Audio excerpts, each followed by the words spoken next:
Queridos irmãos e irmãs, nós estamos celebrando hoje uma das grandes festas do ano litúrgico, que é a celebração, a solenidade do corpo e sangue de Jesus. Eu gostaria de começar essa reflexão, que é a mesma que está na Bíblia, que foi transferido para o missal. Então é bom fazer uma catequese. Então, primeiro a gente lembrando, nós vivemos num mundo que cada vez mais nós negamos o sagrado.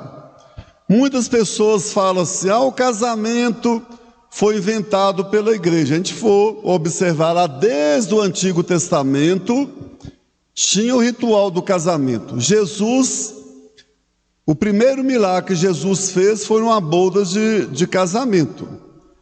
A Eucaristia, ela é invenção humana. Não, a gente vê, não nos moldes de hoje, mas a gente vê lá desde lá do Antigo Testamento, as pessoas se reuniam, partia o pão ázimo, que era o alimento espiritual.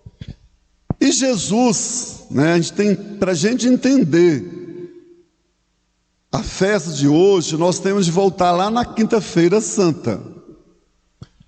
Jesus é bíblico. Jesus, sabendo que ia para o Pai, a coisa mais importante é isso. Jesus, sabendo ir para o Pai, ele queria deixar algo que as pessoas se reunissem, algo que as pessoas alimentaram o seu ser, o próprio Jesus. Na introdução do Evangelho, fala, nem só de pão vive o ser humano, mas de toda palavra que sai da minha boca.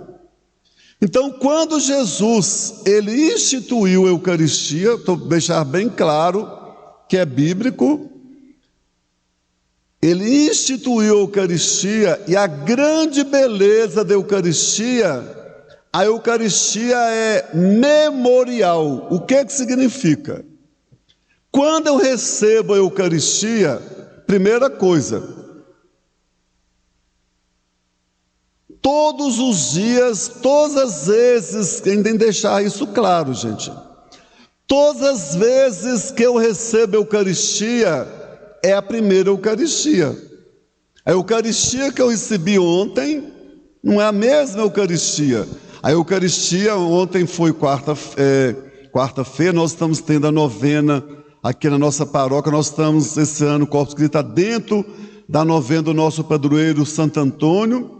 Então, quem participou, que seja presencial ou espiritualmente, a Eucaristia alimentou o seu ser ontem. Então, a Eucaristia que você comungou espiritualmente ou presencialmente, não é a mesma que você vai receber hoje. Por que é muito importante essa palavra, que Eucaristia, eu gosto muito de estudar, eu estudei essa semana, falando, uma das palavras-chave da festa de hoje, é a palavra memorial, significa, vou repetir as mesmas palavras de Jesus. Do mesmo modo, ao fim da ceia, ele tomou o cálice em suas mãos, deu graças novamente e deu a seus discípulos, tomai todos e bebei. Este é o cálice do meu sangue, o sangue da nova e eterna aliança, que será derramado por vós e por todos, para a remissão dos pecados. Fazei isto em memória de mim. Então, a celebração da Eucaristia, esse é o nosso alimento, que Jesus, eu falo que o maior presente que Jesus nos deixou é a Eucaristia.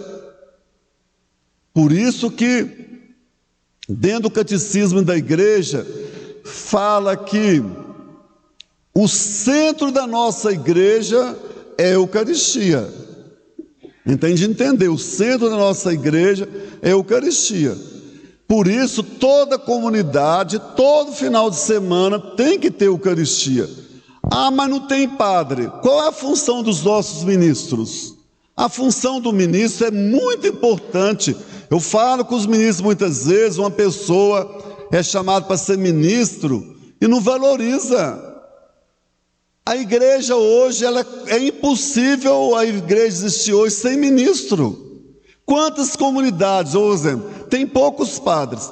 Então, a comunidade que não tem condições de todo domingo ter o padre, ter um ministro. A Eucaristia, todas as vezes que nós recebemos a Eucaristia, que seja a celebração da Eucaristia ou o culto, eu fico muito triste, graças a Deus está mudando. Eu já presenciei, né, quando eu era seminarista, ou pessoas que vai na igreja, né, chega lá, não tem padre, vai embora. É pobre de espírito, gente. Então, por isso que a igreja ela é muito sábia. Ela fala, a nossa fé, ela é cristocêntrica e a Eucaristia é o centro da nossa fé. Por quê? Nós, o próprio Jesus, nós não somos só matéria, nós somos um espírito. É a Eucaristia que vai alimentar o nosso ser. Por isso que um doente, porque está na pandemia, né, toda a igreja tem que ter ministro, sim. A igreja, uma das funções da igreja é alimentar a fé das pessoas. Igual eu repeti, nós estamos na pandemia, nós não podemos, os ministros não estão indo em casa visitar os doentes, porque o doente, em questão de proteção do doente, mas a gente dá liberdade, se a família, né, igual eu falei com os ministros aqui, o ministro não pode negar a Eucaristia. Então, se a família, né, tem uns meses atrás, uma pessoa, uma jovem, uma neta ligou para o seu padre, minha irmã, minha mãe, minha avó, ela está aqui triste, muito agitada. Por quê? Ela está sentindo falta da Eucaristia. Um cristão que não sente falta da Eucaristia, que ele não entendeu o cristianismo. A Eucaristia, ela é essa força transformadora. A Eucaristia, ela vai preencher o nosso vazio. Quantos os vazios? Eu conheço pessoas, você vem de olhar a vida dos santos, dando depoimento que a Eucaristia, ela é realmente capaz de transformar a nossa vida.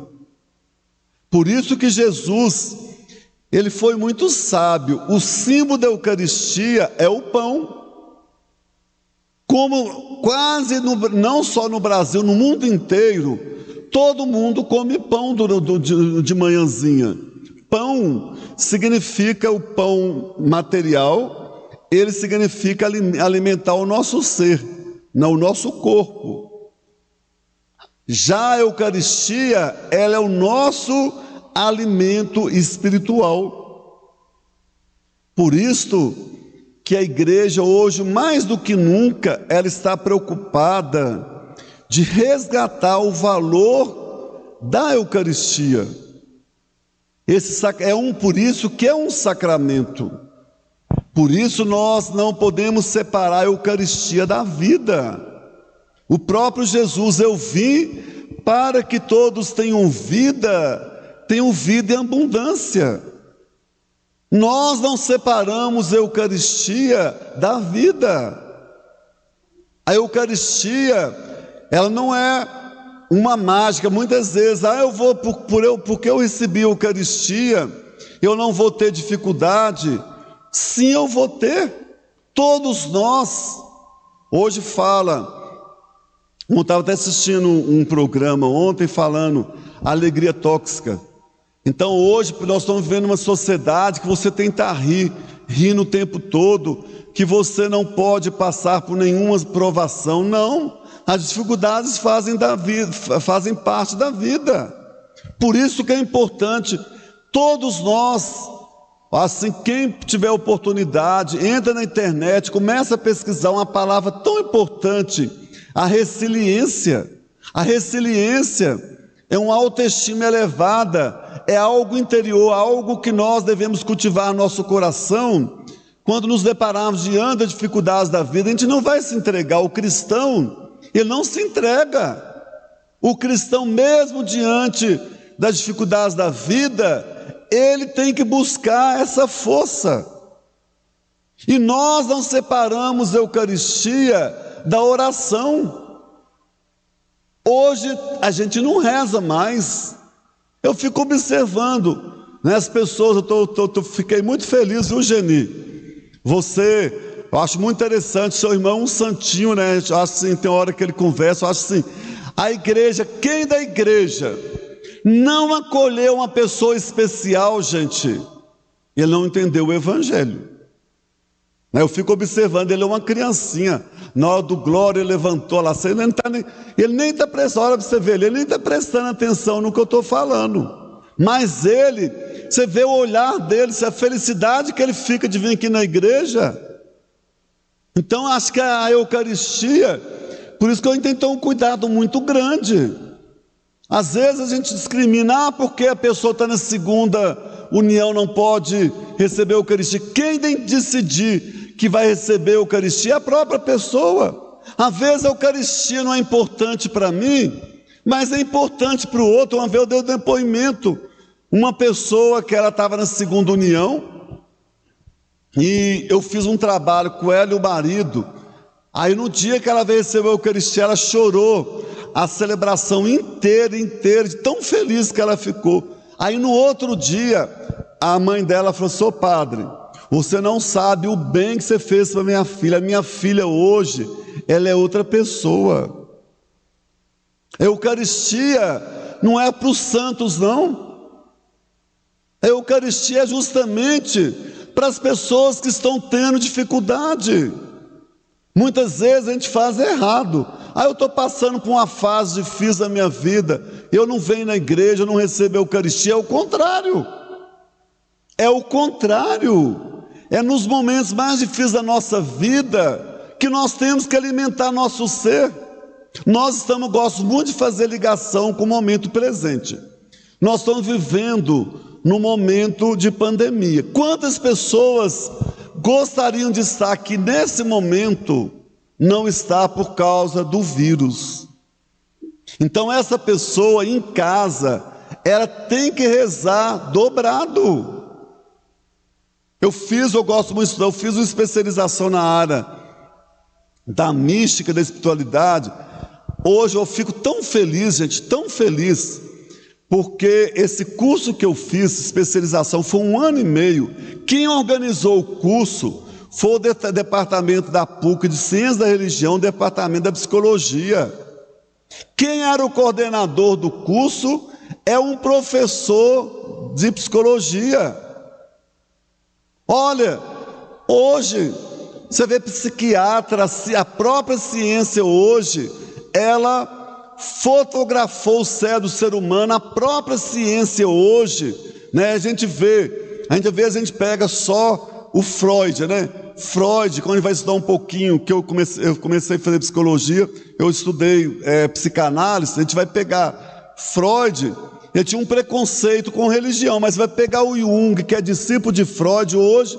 Quem quiser entender um pouquinho de psicanálise, os dois pilares da psicanálise é Freud e Jung. O Jung, ele fala que é impossível uma pessoa chegar à plena maturidade se não desenvolver o lado espiritual. Então, a Eucaristia, ela tem essa força transformadora. Ela é capaz de transformar a nossa vida, sim. Eu vou bater nessa tecla: nem só de pão vive o ser humano, mas de toda palavra que sai da boca de Deus. Por isso, receber a Eucaristia, como nós vamos deixar bem claro que vocês estão em casa, nós estamos num momento ímpar, né? Um momento, hoje é um domingo, um dia ímpar, que é a celebração, né, do corpo e sangue de Cristo. Mas vocês que não podem, porque por causa da pandemia vocês estão em casa, é ímpar para vocês também, estão em casa também. É um privilégio vocês, nesse momento, na casa de vocês, vocês estão participando da celebração da Eucaristia. Outra coisa importante, que eu gosto muito de Santo Agostinho, ele trabalha muito a questão da Eucaristia, o mistério. Muitas vezes, nós temos, eu falo, que o equilíbrio está no meio. Se a gente quiser ser feliz, é o equilíbrio da razão, do afeto e do espírito. Eu não posso, por exemplo, a minha fé, ela tem que ser racional, sim. Se minha fé, ela não é racional, ela vai para o fascismo, para o fundamento religioso. Um exemplo, se eu estou num relacionamento, estou vendo jovens ali, amor tem que ter razão, sim, afeto e razão. Você fala assim, por causa do meu namorado, minha namorada, eu faço tudo. Não. Então, se o namorado mandar isso, eu trabalhei no presídio, eu fiz um estudo, 90% das mulheres que entram no mundo do crime, por causa do namorado.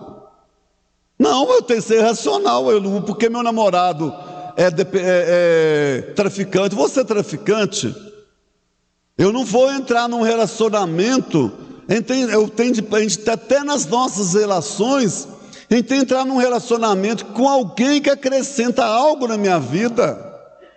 Eu não vou entrar num relacionamento que suga. Isso é doentio. A palavra de Deus, a Eucaristia, ela é esse alimento, ela não aliena as pessoas. A Eucaristia é comunhão. Nós não separamos Eucaristia e comunhão, por isso, a palavra Eucaristia, né, eu gosto muito de usar o nome comunhão, né? A Eucaristia, a gente fala assim, a criança vai fazer primeira comunhão.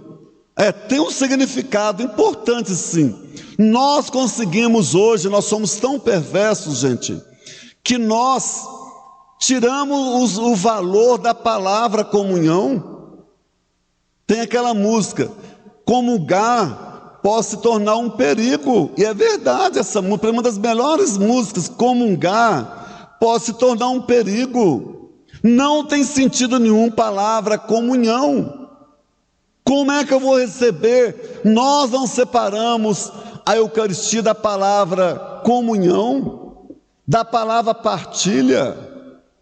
Por isso o símbolo, Jesus, ele poderia, eu acho tão interessante esse símbolo, na Bíblia não fala que era vários pães, não. Olha, tem um simbolismo, sim, gente. Eram com Jesus, que o Judas estava lá ainda, eram 12, né? Então, poderia simplesmente Jesus arrumar 12 pães, um para cada um, entregar para cada um, não. Conta que era um pão. Esse pão, né, se fosse na pandemia, a gente não podia ter a ceia hoje, né, gente? Porque hoje, por causa da pandemia, nós não podemos, se eu pegar numa coisa, o outro pegar, né? Então, mas lá naquele tempo não tinha pandemia, né? Foi um pão, e um não era mais guloso que hoje. Se fosse hoje, o pão ia chegar no último, gente? Não. Eu sou muito observador. Eu vou na festa, um dia eu fui numa festa, a dona da festa ficou morrendo de vergonha. A dona estava rodando, esqueceu de olhar, padre, que eu estava indo embora, vão ali com você pegar uns docinhos. Quando ela chegou no docinho, cadê os docinhos? O povo hoje é mal educado, gente.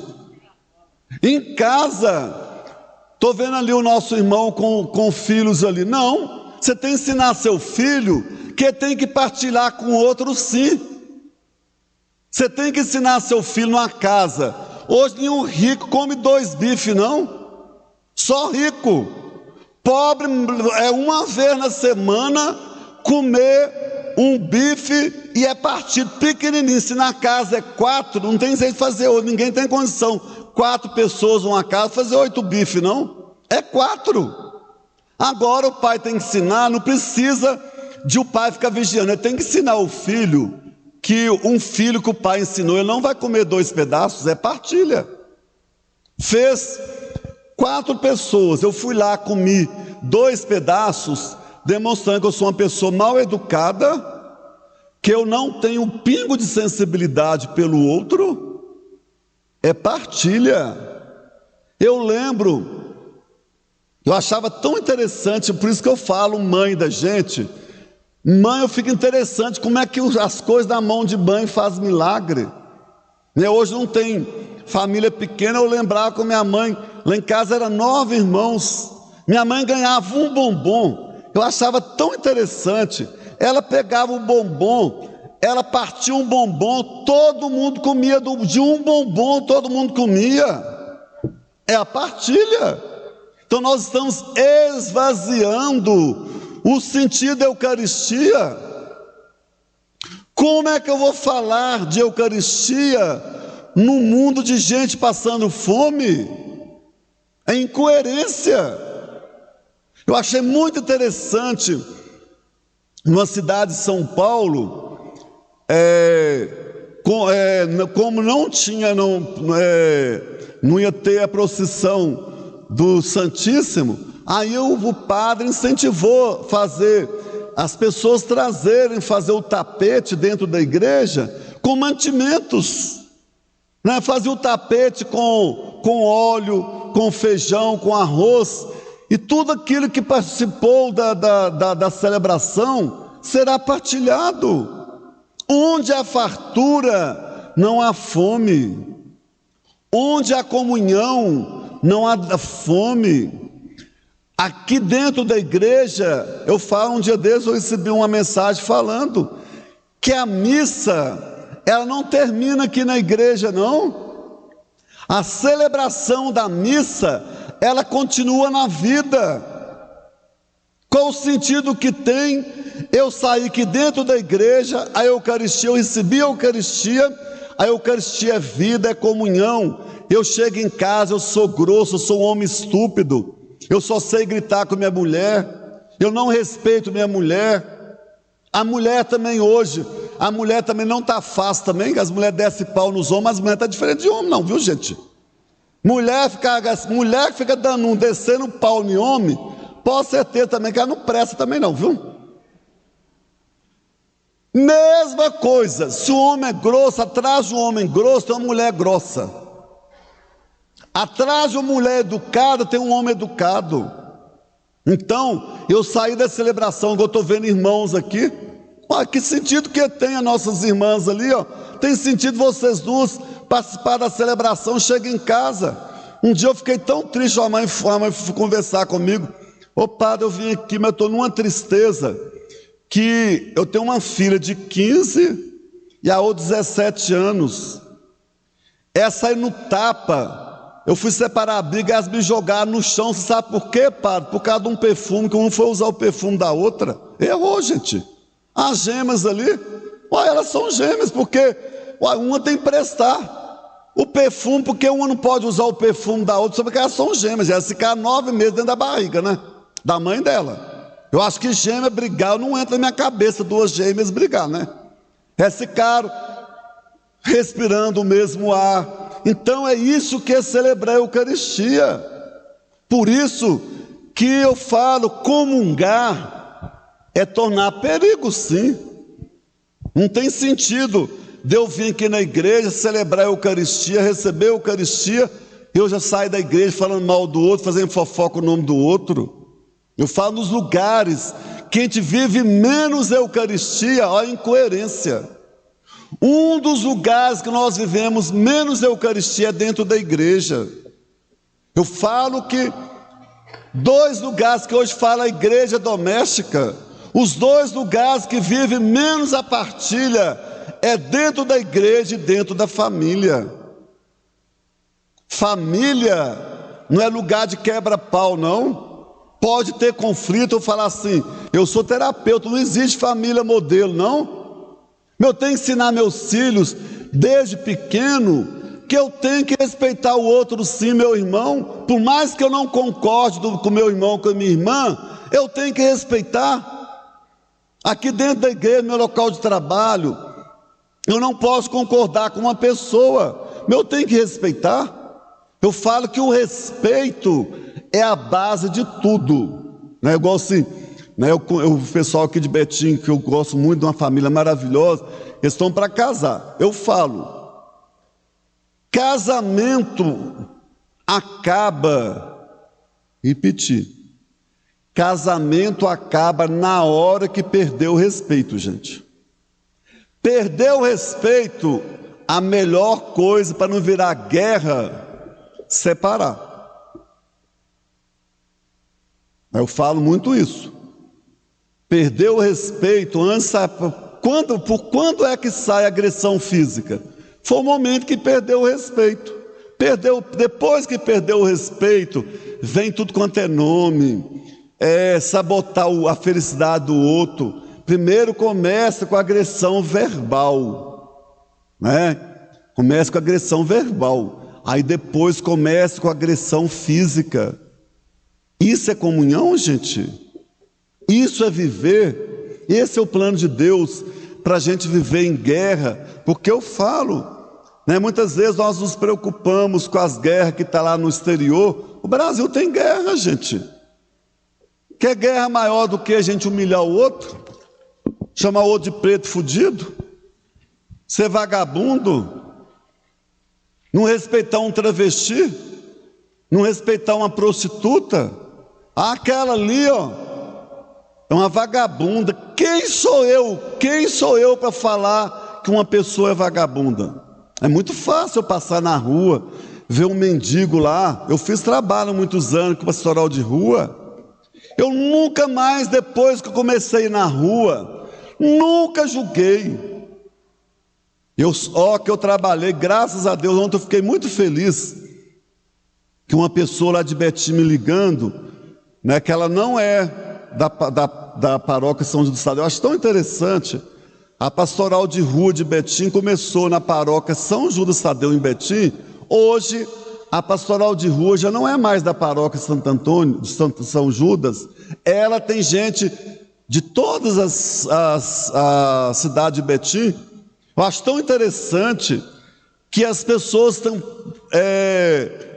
têm que começar a olhar o lado positivo também. Eu fico feliz. Lá está tendo, por causa da pandemia, lá está tendo almoço, janta todos os dias. É tão interessante, gente, que juntou as religiões. Criou um grupo, tem comida todo dia, eles levam comida todo dia para o irmãozinho de rua. Tem evangélico, espírita, cadecista. Isso que é comunhão. Comunhão para encerrar, a comunhão se dá quando eu sou capaz de sair de mim mesmo e ao encontro do outro, levando ao encontro o outro, as suas misérias, suas limitações, igual o trabalho, né? A Lurdinha que faz, a Maristana também faz aqui um trabalho, muitas pessoas não sabem, aqui eu não tenho que fazer campanha, que a nossa sala aqui tem uma sala de sexta barra das coisas, tá tudo vazio, né, Marita? Eu tive lá essa semana, eu fiquei tão triste, né? Então, assim, o pessoal que faz um trabalho muito bonito, o Natal da Solidariedade da paróquia é o ano inteiro, né? Eu poderia, em vez em quando, não dá para mim todo mês dar uma cesta básica, se eu economizar, eu dou um pouquinho, dá um pacote de arroz, ou dá uma lata de óleo, nós formamos uma cesta. Gente, eu acho tão interessante, sabe uma das coisas que eu acho lindo, maravilhoso? As pessoas mais solidárias são os pobres. Eu fico vendo aquela Dona Maria, eu falei que ia terminar, vou só dar um exemplo um dia, vou dar um exemplo aqui, eu não vou levar a questão do valor moral. Eu trabalhava na Pastoral de Rio, toda a vida eu gostei de trabalhar com marginalizados. Então, naquela época, isso mais de 30 anos atrás, falava menor infrator. Hoje fala criança ou adolescente em situação de risco, não fala menores infratores. Mas na minha época falava menores infratores. Eu estava ali. O meu trabalho era na Praça 7 aqui, naquele pirulito ali. Ali tinha aquele hotel ali. Então eu saía de lá, nossa equipe, ficar quantas vezes eu ficava ali, até de madrugada, quantas vezes eu já peguei um dia o menino ele tinha cheirado cola, a língua dele enrolou, graças a Deus, que a gente não, naquela época a gente não pensava nem em doença, né? Aí eu e uma outra pessoa lá, e ele engasgando, quando eu vi, eu ofereci esse menino vai morrer. Aí eu fiei a mão na boca dele, puxei a língua dele e fui salvando o menino. E o outro dia que eu achei das coisas mais lindas, o menino roubou. Ele estava passando numa loja lá e roubou aqueles negócios de mortadela. Gente, foi a coisa mais linda. Não vou deixar bem claro, não estou falando achando lindo que ele roubou, não. Presta atenção, que as pessoas depois interpretam errado. Eu achei tão bonito. O que ele roubou, ele partilhou. Na rua, o mendigo, o irmão de rua, eles são solidários. Eu acho tão interessante. Eles podem, com o pouquinho que ele ganha, entre eles, você pode ter certeza, isso, gente, eu presenciei. Um morador de rua, ele não deixa o irmãozinho dele de rua morrer de fome. Se ele ganha um pão,